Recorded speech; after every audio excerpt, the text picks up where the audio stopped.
అందరికీ నమస్కారం అండి. ఈరోజు నేను సగ్గుబియ్యము రవ్వ వడియాలు చూపించాలనుకుంటున్నా. సగ్గుబియ్యాన్ని ఒక 4 hours నానబెట్టుకొని ఈ విధంగా మెత్తగా స్మాష్ చేసేసుకోవాలి. చేత్తో ఈ విధంగా కలిపేసుకొని ఒక గిన్నెలోకి వేసుకొని ఇందులోకి మనం వాటర్ వేసుకోవాలి. 1కి 3 కప్పులు వాటర్ వేసుకోవాలి. వాటర్ వేసుకొని ఇందులోకి బొంబాయి రవ్వ 1 కప్పు, సగ్గుబియ్యం 1 కప్పు తీసుకున్నా. బాగా కలుపుకోవాలి.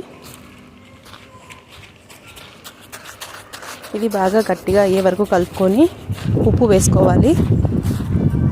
ఇది బాగా కలుపుకున్న తర్వాత చల్లారబెడదాము. చల్లారి నుంచి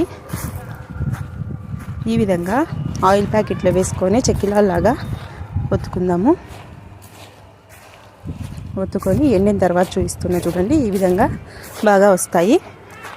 వీటిని ఆయిల్ పెట్టేసి ఆయిల్లో వేసి వేయించేసినామంటే చూడండి ఎంత పెద్దగా వచ్చాయో. చాలా రుచిగా ఉంటాయి.